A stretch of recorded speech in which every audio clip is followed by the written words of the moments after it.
हाँ जी guys, good afternoon. आप सभी का स्वागत है फिर से IBS शिमला के यूट्यूब चैनल पे।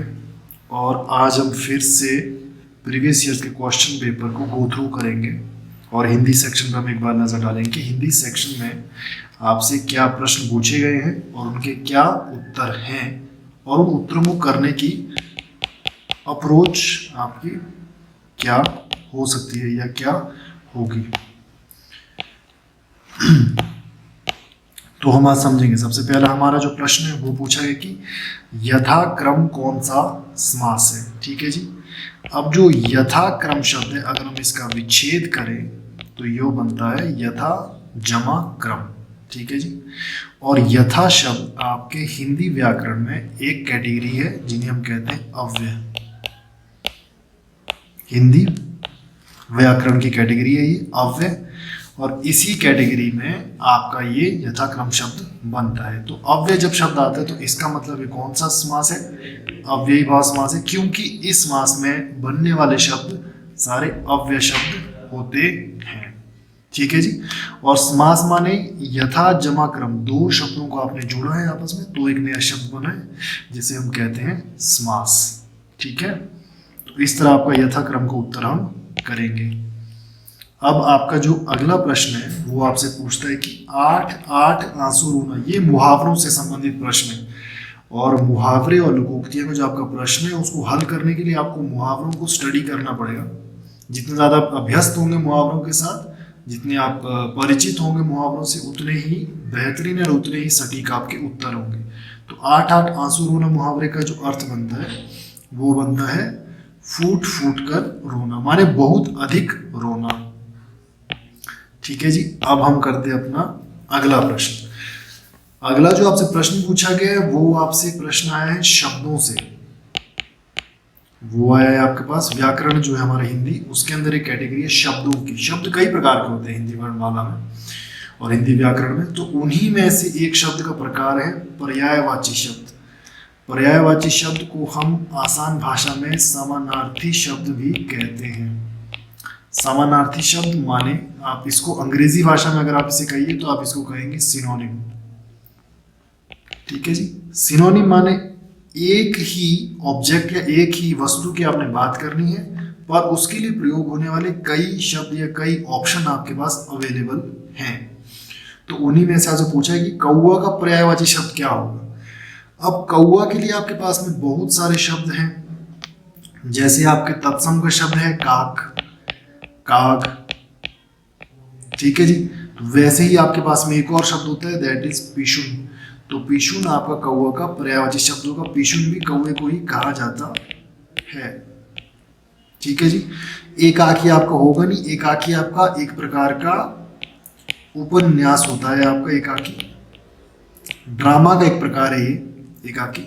ठीक है। काम आपका मतलब काम, कार्य, और वन प्रिय माने जो वन को प्रिय है। तो यहाँ पे कौवा वैसे भी वन प्रिय हो नहीं सकता। ठीक है जी। चलिए अब हम अगला प्रश्न देखते हैं। अगला प्रश्न आपसे जो पूछा गया है वो कहते हैं कि शक्तिहीन कौन सा समास है। शक्तिहीन, तो हम जब इस समास का कॉन्सेप्ट हम जब पढ़ते हैं हिंदी व्याकरण में तो समास आपका दो प्रकार के पदों से जुड़ के बनता है। एक होता है आपका पूर्व पद और दूसरा होता है आपका उत्तर पद। जब आप इन दोनों पदों को यानी कि शब्दों को जोड़ते हो तो आपके पास में जो मिलता है उसे आप कहते हो समस्त पद यानी कि समास। ठीक है जी।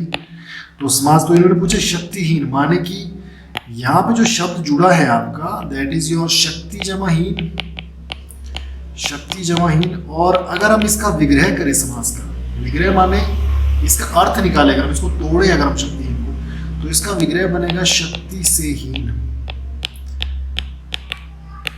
शक्ति से हीन, हीन माने कमी, हीन माने कमी, माने कि डिवॉइड माने कि अभाव। ठीक है जी। तो शक्ति का अभाव जिसमें उसको शक्तिहीन कहते हैं। ओके जी। तो शक्तिहीन माने जब से चिन्ह आ गया, से आपका है कारक चिन्ह। अब जब कारक चिन्ह आपका आ गया तो कारक चिन्हों का प्रयोग हम किस समास में करते हैं? वो है जी आपका तत्पुरुष समास। ठीक है जी। शक्ति से हीन, तो ये आपका बनेगा तत्पुरुष समास। ठीक है। अब हम इसी क्रम में आगे बढ़ते हैं। हम अगले प्रश्न की नजर लगाते हैं। अगला प्रश्न आपसे पूछा है कि रोपण का विपरीतार्थक शब्द क्या है। देखिए ये भी शब्दों की कैटेगरी से पूछा गया प्रश्न है। शब्दों की कैटेगरी से पूछा गया प्रश्न है ये। समानार्थी शब्द विपरीतार्थी माने कि विपरीत अर्थ माने कि उल्टे अर्थ, जिसको आप विलोम शब्द भी कहते हैं, विलोम शब्द। तो विलोम शब्द हमको जिसको इंग्लिश में हम कहते हैं एंटोनिम, एंटोनिम्स, ठीक है जी। तो रोपण माने होता है किसी चीज को रोपना, रोपण क्रिया बनती है रोपना माने किसी चीज को बीजना, किसी चीज को बीजना, रोपना या बीजना। तो बीजेंगे तो उसका उल्टा क्या होगा, उखाड़ना उस चीज को, ठीक है जी। तो सोपण होगा नहीं, लोपण होगा नहीं आपका, मूलन हो आपका होगा नहीं। मूलन बात करते हैं मूल की, इसमें मूल शब्द है, मूल माने होता है जड़, तो जड़ की बात नहीं है। उन्मूलन, अब उन्मूलन माने होता है उखाड़ना, उखाड़ना, ठीक है जी। तो हम कहेंगे रोपण का विपरीतार्थक शब्द जो होगा वो होगा उखाड़ना, तो हम उसे कहते हैं उन्मूलन। अब उन्मूलन इसीलिए कहते हैं क्योंकि उन्मूलन शब्द का निर्माण होता है उद जमा मूलन से।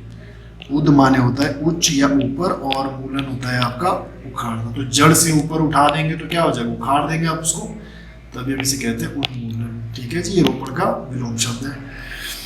और इस सेशन का अंतिम प्रश्न है क्रिया शब्द है। आपको बताना है कि इन 4 ऑप्शन में से क्रिया शब्द कौन सा है, ठीक है जी। अब देखते हैं हम शब्द, ये भी आपसे पूछा गया शब्द से, बट ये पूछा गया क्रिया से। अब क्रिया आपका हिंदी व्याकरण का एक बहुत ही प्रमुख आपका एक अध्याय है, जिसका अध्ययन करने के बाद आपको क्रियाओं के स्वरूप और क्रियाओं की परिभाषा से आप परिचित होते हैं कि क्रिया शब्द का निर्माण किस तरह होता है और क्रिया शब्द का प्रयोग हम किस तरह करते हैं किसी वाक्य में, ठीक है जी। क्रिया माने आप बेसिकली इंग्लिश में जिसको आप सिंपली कहते हैं एक्टिविटी, एक्टिविटी, ठीक है जी। शारीरिक हो सकती है, मानसिक हो सकती है, ठीक है। तो क्रिया की बात हो रही माने काम हो रहा है या काम हो चुका है या काम होगा, इस 3 प्रकार की अवस्थाओं से आप समझ सकते हैं। तो यहाँ पे कह रहा है खोद, खोद आपका निर्देश दिया जा रहा है, ये क्रिया नहीं है, इसको निर्देश है। खोदा, ये भी आपका क्रिया शब्द नहीं है, ठीक है जी।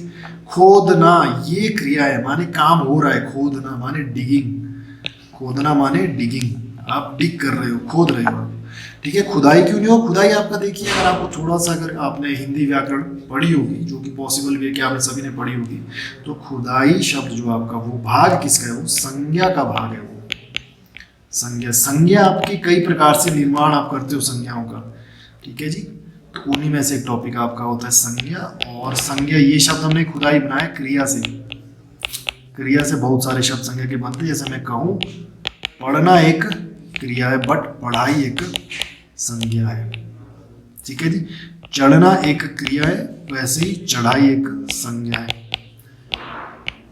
तो इस प्रकार आपने इन प्रश्नों को हल किया और हमने सही उत्तरों को पा लिया है। तो इस प्रकार से हम अप्रोच रखते हैं और इसी प्रकार से हम प्रश्नों के उत्तरों को हल करते हैं, ठीक है जी। तो आज का सेशन यहाँ पे एंड होता है, और फर्दर आपकी कोई क्वेरी है, कोई क्वेश्चन है, या कोई भी आपको कोई समस्या है, तो आप IBS शिमला की वेबसाइट को विजिट कर सकते हो। और IBS शिमला का जो यहाँ पे एड्रेस दिया गया है आपको, इस एड्रेस पे आप विजिट कर सकते हो ऑफिस में, और आपको अधिक जानकारी यहाँ से मिल सकती है। चलिए आज के लिए धन्यवाद आप सभी का, आप सभी का समय शुभ हो।